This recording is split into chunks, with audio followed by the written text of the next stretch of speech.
수혜해 주시는 하나님의 말씀은 열왕기상 8장 1절에서 11절의 말씀입니다. 구약성경 522면에 있습니다. 구약성경 522면에 있는 열왕기상 8장 1절에서 11절의 말씀, 우리 찾으셨으면 저가 한 절, 여러분이 한 절, 한 절씩 교독하시겠습니다. 열왕기상 8장 1절에서 11절의 말씀입니다. 이에 솔로몬이 여호와의 언약궤를 다윗성 곧 시온에서 메어 올리고자 하여 이스라엘 장로와 모든 지파의 우두머리 곧 이스라엘 자손의 족장들을 예루살렘에 있는 자기에게로 소집하니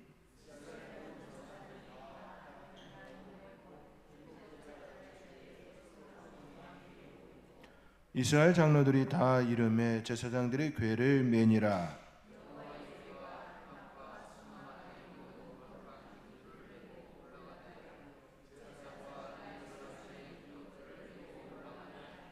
솔로몬 왕과 그 앞에 모인 이스라엘 회중이 그와 함께 그 궤 앞에 있어 양과 소로 제사를 지냈으니 그 수가 많아 기록할 수도 없고 셀 수도 없었더라.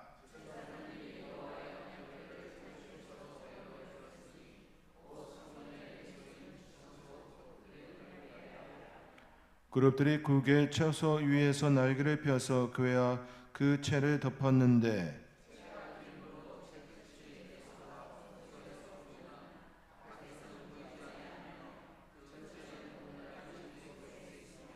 그 궤 안에는 두 돌판 외에 아무것도 없으니 이것은 이스라엘 자손이 애굽 땅에서 나온 후 여호와께서 저희와 언약을 맺으실 때에 모세가 호렙에서 그 안에 넣은 것이더라.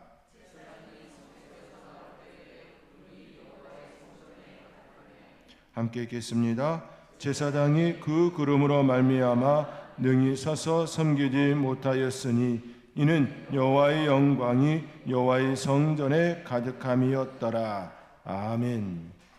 하나님께서 임재하는 순간을 직접 본다면 얼마나 좋을까요? 얼마나 놀라울까요? 오늘 본문은 바로 그런 역사적인 장면입니다.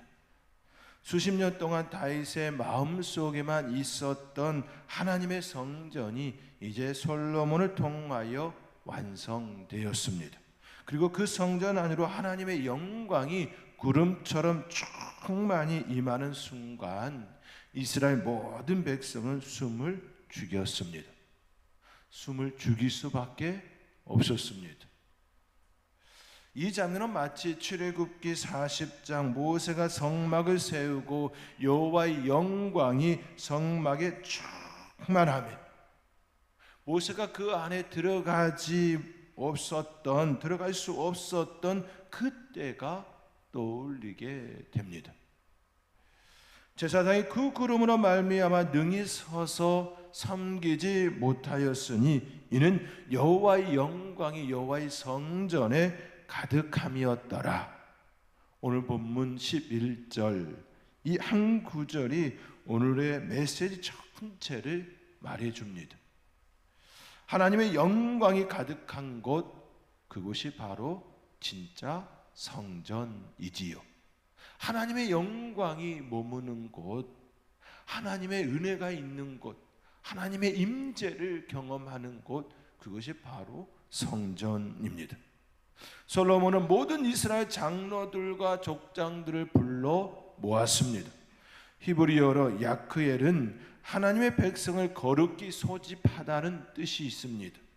단순한 행사가 아니라 하나님의 백성이 하나님의 임재를 맞이하기 위하여 모두 모인 예배의 자리입니다. 단순히 행사가 아니라 하나님의 영광, 하나님의 임재를 맞이하기 위한 예배의 자리입니다. 언약궤가 예루살렘으로 옮겨지는 이 장면은 다윗의 장막에서 성전으로 곧 하나님의 임재의 중심이 이동하는 사건이고 시간입니다. 언약궤는 이스라엘의 신앙의 중심이었습니다. 그 안에는 오직 두 돌판만 있습니다.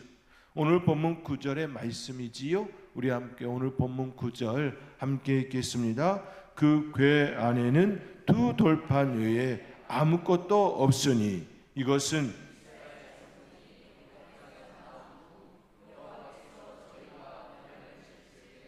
모세가 호렙에서 그 안에 넣은 것이더라. 아멘. 그런데 왜 두 돌판만 남아 있을까요? 언약궤 안에 왜 두 돌판만 남아 있을까요? 처음 모세 시대의 언약궤 안에는 세 가지가 있었습니다. 만나 같은 항아리, 아론의 쌍난 지팡이, 그리고 언약의 두 돌판.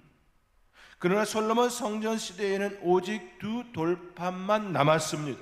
오늘 우리가 함께 읽은 것처럼 그 궤 안에는 두 돌판 외에 아무것도 없으니 라고 기록되어 있습니다. 세 가지가 들어갔는데 두 가지는 없고 한 가지만 남았습니다. 왜일까요? 왜 그러한 일이 일어나고 있었을까요? 그 이유는 이제 광야의 여정이 끝나고 언약 백성의 정착 신앙이 시작되었기 때문입니다. 떠돌이의 그 삶이 아니라, 나그네의 그 삶이 아니라 정착하여 이제 하나님의 백성으로서의 그 삶을 살고 있기 때문입니다. 만나는 광야에서 하나님의 공급을 상징합니다. 하나님의 공급. 가나안에 들어오면서 더 이상 그 의미가 이제 필요치가 않습니다. 아론의 지팡이는 반역의 시대의 제사장 직분을 확증한 표징이었습니다. 이제 성전 제도가 완성되면서 그 역할을 마쳤습니다. 그러나 두 돌판, 곧 하나님의 말씀만은 시대가 아무리 바뀐다 할지라도 결코 사라질 수가 없습니다. 그렇기에 오늘 성경은 명확하게 이렇게 말씀합니다. 그 궤 안에는 두 돌판 외에 아무것도 없으니. 하나님은 언약궤 속에 오직 말씀만 남기심으로 이제 신앙의 중심은 기적이 아니라 말씀이다 라고 선언하고 있는 것입니다. 한 신학교 강의실 벽에 이런 문구가 걸려 있었다 합니다. 기적은 잠시지만 말씀은 영원하다. 기적은 사람의 마음을 움직일 수 있지만 말씀은 사람의 인생을 바꿉니다. 기적이 필요 없다가 아니라 기적이 필요하지요. 그것을 통하여 하나님의 역사하심을 경험합니다.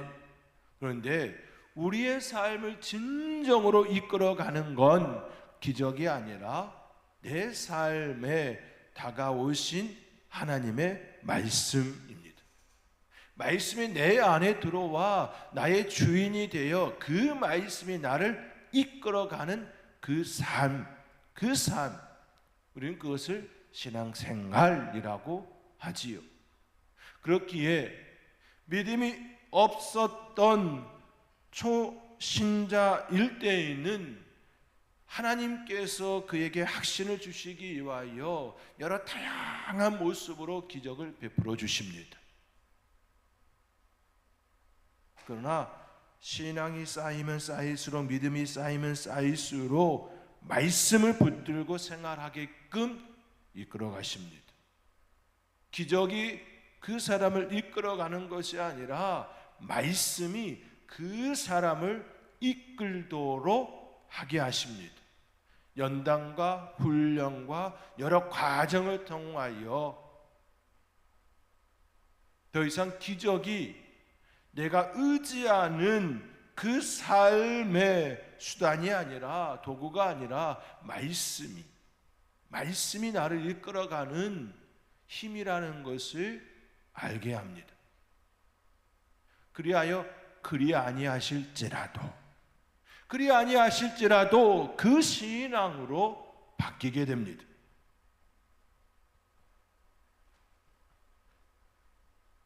하나님의 언약궤 안에 말씀만 남기심으로 신앙의 중심을 말씀에 두게 하셨습니다. 이것이 곧 언약의 본질이 변하지 않는다는 그 의미입니다. 하나님은 시대마다 형식은 바꾸시지만 언약의 내용, 즉 나는 너희의 하나님이 되고 너희는 내 백성이 되리라, 이 내용은 결코 바꾸시지를 않습니다. 지금도 마찬가지입니다. 하나님은 우리에게 다가오셔서 너희는 그리스도인이라, 하나님의 자녀라 말씀합니다. 나는 너희를 예수 그리스도의 보혈로 산 하나님이시라는 것을 지금도 말씀하십니다. 그 확신이 들지 않기에 우리에게 하나님께서 여러 다양한 것들을 통하여 표적을, 기적을, 이적을 드러내심으로 확신 있게 하시지요.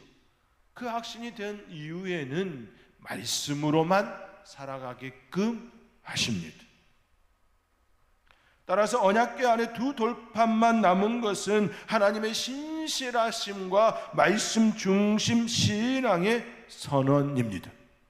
성전 신앙의 출발점이 되었습니다.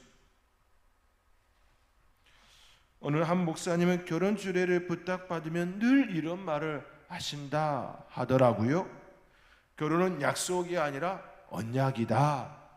약속이 아니라 언약이다. 사람과 사람 사이에 맺는 약속이 아니라 하나님 앞에서 맺는 언약이다. 그 의미를 이야기한다 합니다. 약속은 사람이 깰 수 있지만 언약은 하나님 앞에서 맺으시고 또 맺는 것이기에 하나님은 하나님께서 맺은 그 언약을 깨뜨리지 않으십니다. 성전 봉헌과 언약궤를 모시는 그 일은 바로 그 하나님의 언약의 신실하심이 시각적으로 드러난 사건입니다. 하나님께서 바로 그것을 드러내는 시간입니다. 그렇게 성경에 기록되어 있는 오늘 이 본문의 말씀은 우리가 한 번 더 깊이 생각해 합니다. 오늘 우리 교회도 건물보다 중요한 것은 하나님이 우리와 함께 하신다는 그 언약의 중심입니다. 하나님의 말씀이 우리에게 다가오시고 우리와 함께 하신다는 그것이 중심이어야 합니다. 날마다 하나님과 함께 하시는 그 은혜가 저와 여러분 가운데 날마다 일어나기를 주님의 이름으로 권면드립니다. 솔로몬은 제사장들에게 언약궤를 성전 안으로 들어놓게 합니다. 그때 제사장들은 정해진 절차에 따라 궤를 메고 들어갔습니다. 이 단어는 하나님의 법을 인간의 어깨에 짊어지고 순종함으로 운반했다는 뜻을 가지고 있습니다. 순종의 의미를 품습니다. 이 장면은 사무엘하 6장에 기록된 다윗의 언약궤 사건과 매우 강한 대조를 이루지요. 다윗이 처음 언약궤를 예루살렘으로 옮길 때 그는 블레셋의 방식을 따라서 새 수레에 언약궤를 싣고 옮겼습니다. 겉으로는 좋은 의도였습니다. 그러나 방법이 하나님의 뜻에 맞지 않았습니다.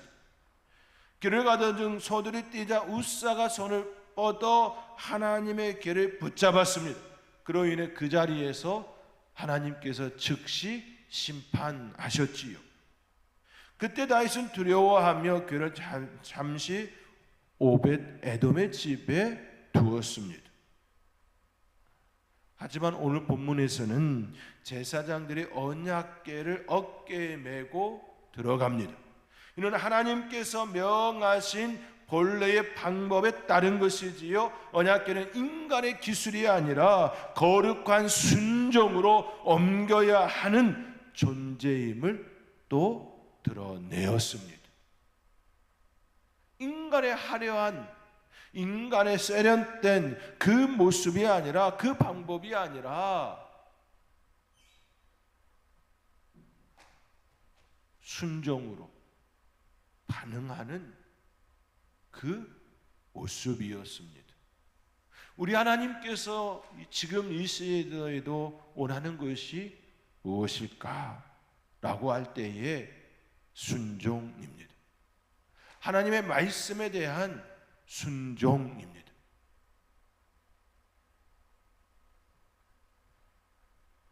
다윗의 수레 사건은 인간의 열심으로 시작되었지만 순종이 결여된 열심은 하나님 앞에 거룩하지 못함을 보여줍니다.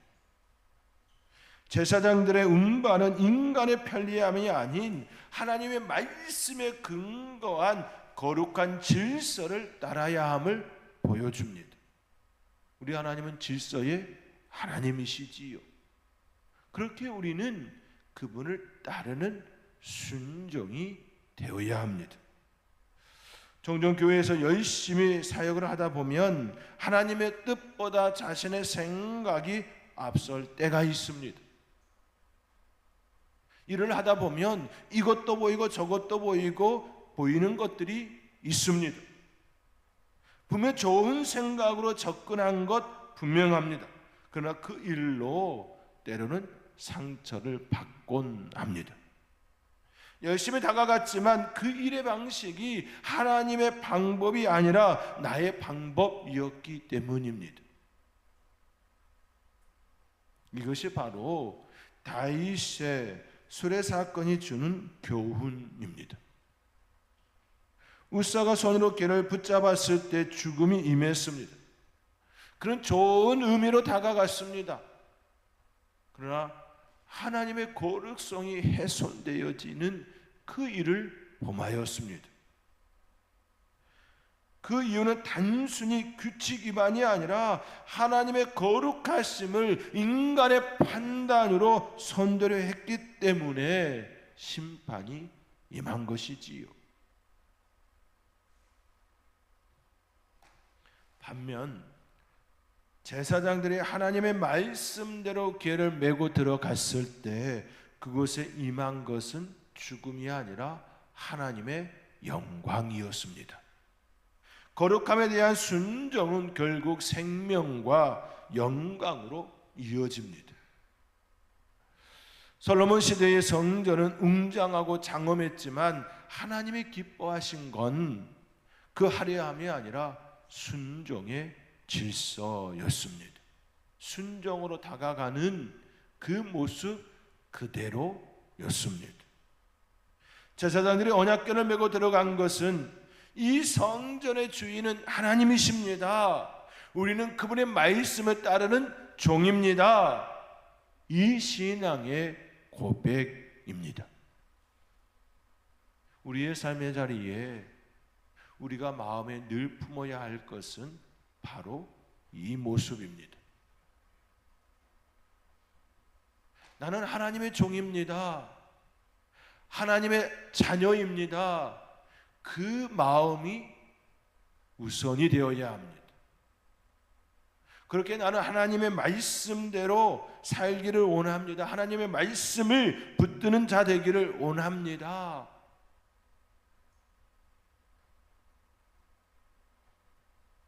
오늘 우리의 예배도 마찬가지입니다. 예배의 형식이나 규모보다 더 중요한 건 말씀에 대한 순종입니다. 하나님 앞에 겸손히 순종하며 서는 마음, 그것이 바로 제사장이 궤를 메고 들어갔던 신앙입니다. 시대가 바뀌면 기술이 더 발전하지요. 더 발달합니다. 훨씬 더 좋은 것들이 더 많습니다. 그런데요, 하나님의 말씀에 대한 순종이 그것들보다 따라가지 못한다면 과연 하나님의 영광이 그곳에 임하겠냐라는 것이지요. 인간의 화려함만 나타날 뿐이지요. 하나님의 말씀이 드러나지 아니하고 인간의 하려와 인간의 기술만이 드러날 뿐이지요.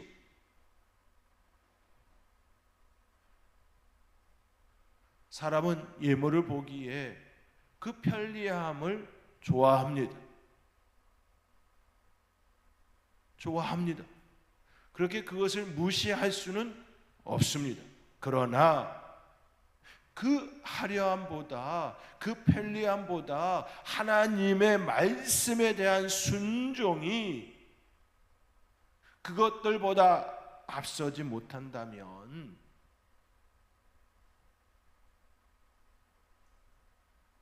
인간은 그 자리에 참여함으로 그 화려함과 그것들에 의하여 마음을 빼앗길란지는 모르겠지만 하나님께 올려드리는 예배가 될 수가 없습니다.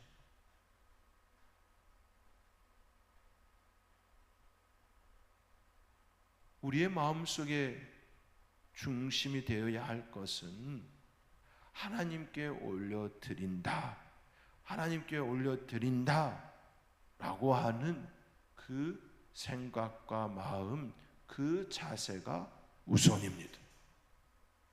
내가 받는 것 중요하지요. 내가 은혜 받는 것 중요합니다. 그러나 그것보다 우선되어야 할 우리의 마음과 자세는 하나님께 올려드리기를 원합니다. 이 예배를 하나님께서 받으시기를 원합니다 라고 하는 그 모습입니다. 그것이 깨어지면 내게 남은 것 같지만, 내가 은혜 받은 것 같지만 실상 내게 주어진 건 아무것도 없습니다. 시대가 변하여 기술이 계속 발전하여 삶의 윤택함, 편리함, 멋진 것들이 더 많이 우리 가운데 다가왔습니다.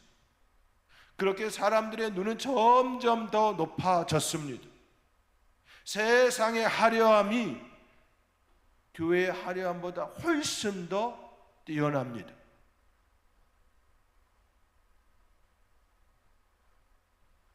그리하여 많은 사람들이 그것에 마음을 빼앗기고 있습니다. 그렇다 할지라도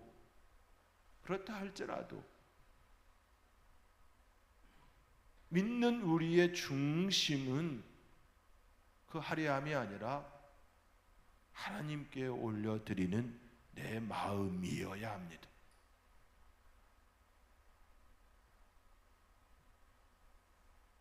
이것이 현대 그리스도인들의 마음속에 품어야 할 아주 중요한 모습입니다. 왜냐하면 어느 순간 현대 그리스도인들의 중심에 인본주의가 중심으로 다가오면서 나를 만족시키는 예배, 내가 은혜 받는 예배, 내가 기뻐해지는 예배, 내가 즐거워지는 예배를 더 추구하고 있기 때문입니다. 아니, 그것이 너무 자연스럽게 우리 가운데 주어졌기 때문입니다. 실제로 우리의 삶의 자리에 TV 하나를 보더라도 주체는 내가 되어 있습니다. 내가 기쁘지 않으면 채널 바꿉니다.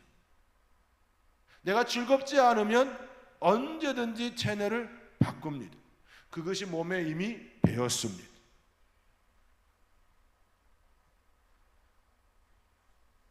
이미 내 몸에 그러한 것들이 잘 갖춰져 있습니다. 그렇다 보니 하나님께 드리는 예배마저도 내가 내 의식적으로 다가가지 않으면 기본적으로 장착되어져 있는 그것들이 더 앞에 나타납니다. 그렇게 우리는 의식적으로라도 내가 하나님 앞에 올려드리는 예배의 자리라고 그 마음으로 성전에 나와야 합니다.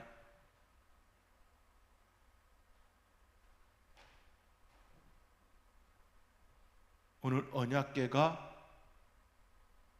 예루살렘 성전에, 솔로몬의 성전에 들어가는 이 장면을 통하여 다시금 내 마음에 품어야 할 것은 나를 받으시는 하나님, 나의 예배를 받으시는 그 하나님, 그 하나님께 내 시선을 두어야 한다라는 이 부분입니다.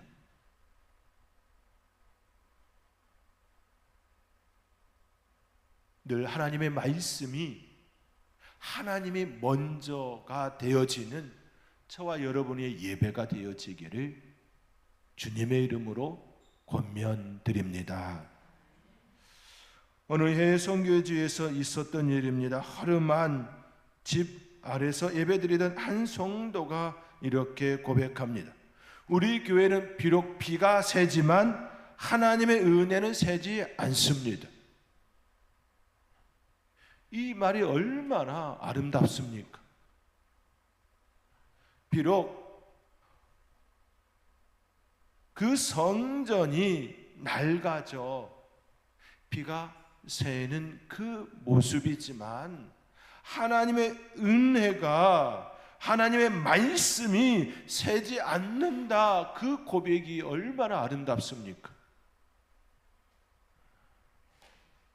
솔로몬의 성전도, 웅장한 그 성전도 결국은 하나님의 임재가 없으면, 하나님의 은혜가 없으면 의미가 없습니다. 예배의 중심은 장소가 아니라 하나님의 임재입니다. 제사장들이 성소에서 나올 때 구름이 여호와의 성전에 가득함에 제사장들이 능히 섬기지 못하였다 기록하고 있지요. 여기서 구름은 히브리어로 아난입니다. 히브리어 아난은 출애굽기에서 이스라엘 백성들을 인도하셨던 구름 기둥과 같은 단어입니다. 지금 솔로몬의 성전에 구름이 임하였고, 그 구름이 출애굽 하나님께서 이스라엘을 이끄셨던 광야 가운데 그 구름 기둥, 그 단어와 같다는 것은 너무 큰 의미입니다. 이것은 하나님의 임재의 가시적 상징입니다. 그 영광이 가득하자 인간은 설 수 없었습니다. 제사장은 그곳에 설 수가 없었습니다. 모든 행위가 멈추고 모든 입이 닫히고 오직 하나님만이 드러났습니다.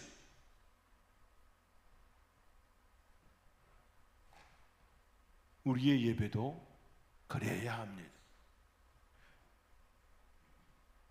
설교가 좋고 찬양이 아름다워도 하나님의 영광이 임하지 않으면 아무것도 아닙니다. 요한복음 1장 14절에 말씀이 육신이 되어 우리 가운데 거하심에 우리가 그의 영광을 보니 아버지의 독생자의 영광이더라. 하나님의 영광은 이제 성전 건물에 머무는 것이 아니라 예수 그리스도 안에서 완전히 드러났습니다. 그 예수 그리스도 통하여 우리 각 사람에게 하나님의 전이 되어지는 영광을 주셨습니다. 그렇게 지금 우리에게 하나님은 이 본문의 말씀을 통하여 묻습니다. 우리의 예배에, 우리의 교회에 하나님의 영광이 가득합니까? 여러분이 다니는 곳곳마다, 여러분의 발자취마다 하나님의 영광이 충만합니까? 여러분이 가는 곳에 하나님의 영광이 함께하고 있습니까? 이 질문을 던지는 것과 같습니다. 왜냐하면 성전은 건물이 아니라 하나님의 임재 임재가 머무는 사람들의 모임이기 때문입니다. 각 개인을 하나님의 전으로 삼으시고 그 은혜가, 그 하나님의 임재가 그들을 통하여 나타내고 있기 때문입니다. 그러므로 내가 가는 곳곳마다 하나님의 영광을 드러내고 있느냐 그렇지 않느냐, 이것을 볼 수 있어야 합니다. 솔로몬의 성전에 임하였던 영광이 오늘 이 자리에도, 우리가 머무는 그 곳마다 충만하게 임하기를 바라고 계십니다. 우리 함께 오늘 본문 11절의 말씀을 읽으며 오늘 말씀을 마치겠습니다. 우리 함께 읽겠습니다. 제사장이 그 구름으로 말미암아 능히 서서 섬기지 못하였으니 이는 여호와의 영광이 여호와의 성전에 가득함이었더라. 아멘. 이러한 은혜와 축복이 저와 여러분 가운데 풍성하게 일어나기를 주님의 이름으로 축원드립니다. 기도하겠습니다. 사랑의 하나님, 솔로몬의 성전에 언약궤가 들어가고 그 언약궤가 들어갔을 때 하나님의 영광이 충만함으로 제사장이 서서 섬기지 못함과 같은 그 모습이 우리의 삶의 자리에 우리가 가는 곳곳마다 일어나기를 소망합니다. 그런 모습이 되어질 수 있도록 항상 하나님 중심의, 하나님 말씀의 중심의 신앙이 되어지기를 소망합니다. 하나님, 내가 주체가 아니라 하나님이 주체가 되어 하나님의 종으로 온전히 쓰임받는 우리의 삶 되게 하여 주시옵소서.